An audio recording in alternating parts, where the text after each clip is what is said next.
Desde una visión clínica con una perspectiva psicosocial, el doctor Juan Ramón de la Fuente, ex rector de la UNAM, reúne una serie de ensayos en el libro La sociedad dolida, el malestar ciudadano, con el propósito de ir más allá de la descripción de los fenómenos y ahondar en lo que hay detrás del malestar ciudadano que experimentamos.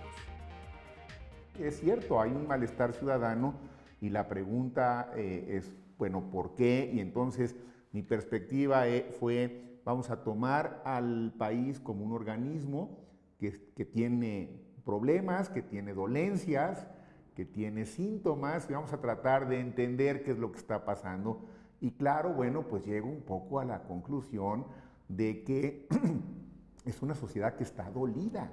y está dolida porque ha estado sometida, por un lado, a tensiones muy fuertes como resultado de la violencia, de la inseguridad que cotidianamente nos agobia, pero también es una sociedad que está dolida y agraviada porque no conoce la verdad, porque con frecuencia se nos oculta o en el mejor de los casos hay una gran confusión y el hecho es que en México rara vez se esclarecen las cosas y entonces todo esto se va acumulando y van apareciendo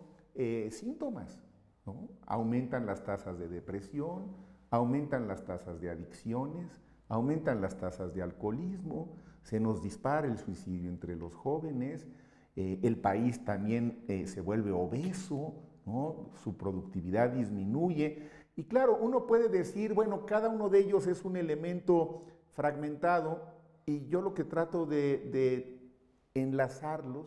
es como parte de un sistema que en efecto está dolido y por eso hay un malestar cotidiano.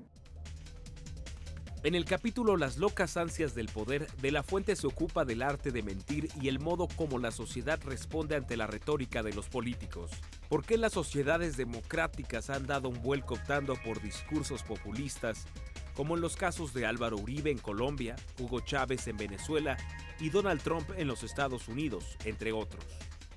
Creo que la clase política está muy despegada de estos sentimientos de la ciudadanía. La clase política está más interesada y casi diría yo exclusivamente interesada en cómo llegar al poder o cómo conservarlo cuando han llegado. Y no acaban de tener, en mi opinión, la sensibilidad suficiente, hay excepciones desde luego, como para entender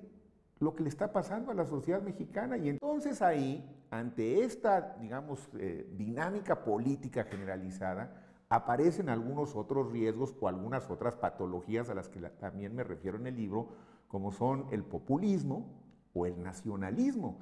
ambos vistos como emociones colectivas que van a satisfacer esa necesidad que el lenguaje político tradicional ha abandonado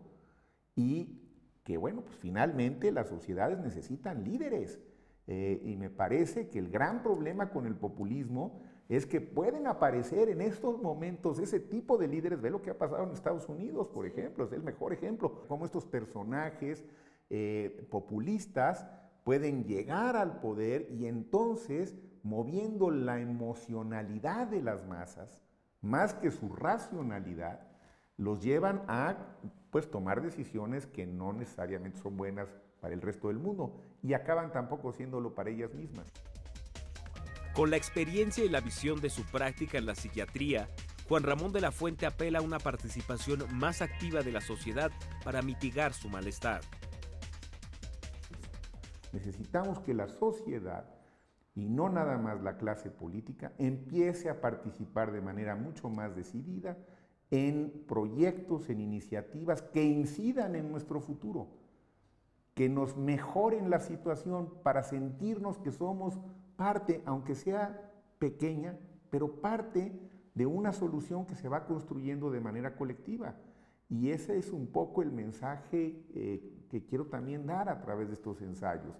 Entender mejor lo que nos está pasando y plantear algunas posibilidades de solución, de alternativas, porque lo que no creo que nos vaya a venir bien a ninguno de nosotros es que sigamos así los próximos años. No vamos bien, con unas tasas de violencia altísimas, con una falta de confianza en las instituciones que tampoco nos ayuda, con esta suerte de depresión colectiva que veo sobre todo entre los jóvenes, que no ven con entusiasmo su futuro y razones no les faltan. Bueno, hay que salirnos de ahí.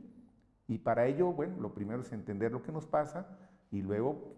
hay muchas formas de hacerlo, no hay una sola solución, yo no la tengo, yo trato de plantear el principio general de participar nosotros mismos en la búsqueda de esas alternativas. Con información y texto de Guadalupe Alonso, Noticias 22.